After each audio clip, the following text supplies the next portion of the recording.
Hey guys, welcome back to my music lounge, and today I'm coming at you with a very cool, very sweet patch idea that will allow you to make your synth lines, your arpeggios, your bass lines more interesting, to have them evolve and not be so monotonous. Because, let's face it, when you're laying down a track, whether you are working in the box or using hardware synths and sequencers, we always tend to use loops. We like to copy and paste things, which is fine when you're laying down your ideas and want to work fast. However, for the final cut of your track, you want to introduce an element of randomness. You want your lines to be more interesting. You don't want to fatigue the ear of your listener, and that's why you need an element of randomness. I think the master of that has always been, to my mind, Aphex Twin. So let me just break down the patch that will show you how you can achieve that. Well, I'm using the TTSH here, which is a DIY clone of the venerable ARP 2600. You can use this guy. You can use the real thing if you have it, or you can use any reissue, reiteration, reimagination, / clone of it. Basically, even a software synth, anything that will allow you to take your sample and hold and have it modulate your LFO. So let me just break down the patch real quick.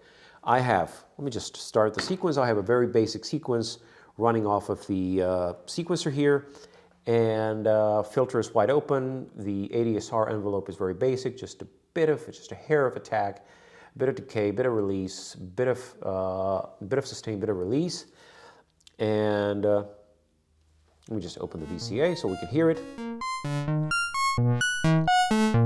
And this is the square wave output, or the pulse wave output of VCO3 just by itself through the filter, which is wide open. Nothing spectacular. All right, VCO1 is pitched 2 octaves down. All right, so that introduces a bit of body. It's also the pre-wired pulse wave output. So we got 2 pulse waves pitched 2 octaves apart. It's got a very nice bite to it, but it's again, nothing spectacular. You've heard this sound 1,000 times. So the top end frequencies are a bit harsh. So let me just tame them with the filter. Let's close it down just a bit to taste. I'm not going to go crazy on the filter. And let's introduce a bit of a resonant peak. Okay, that is nice.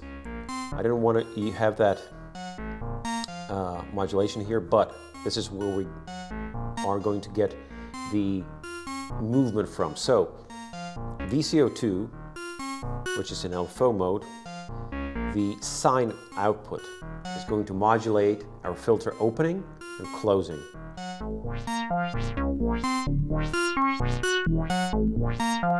Now this is already much nicer, but it's very predictable.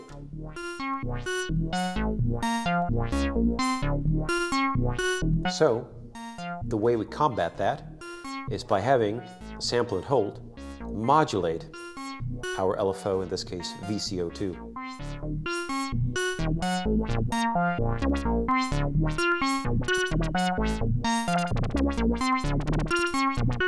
And there we have it. Every time the loop goes around, it's a different line. There's a different modulation that is applied to the LFO, which in turn modulates the filter differently, which makes this loop never repeat itself once.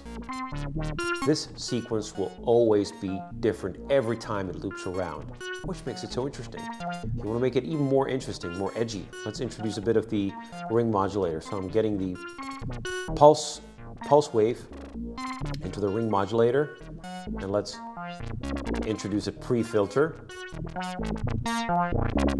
for a bit of edge, if you will. And let's also introduce a post-filter for a bit of extra grit. Voila, that's it. That's the patch. So I hope you liked it. If you did like it, please make sure to like the video. Also, tell me about your favorite way how to introduce randomness, how to make your synth lines more interesting, how to make them evolve. Let me know in the comments below. I will be active answering any of your comments that you might have. Also, if you did find this of any value to you, I would like to ask you to subscribe to my channel for more awesome content. The only way you can let me know that you like what you've seen is by hitting that subscribe button, so I'd be very grateful if you could do that right now. So that's all for now from me, I guess. And I will be seeing you in the next one. So thank you for watching. Peace out.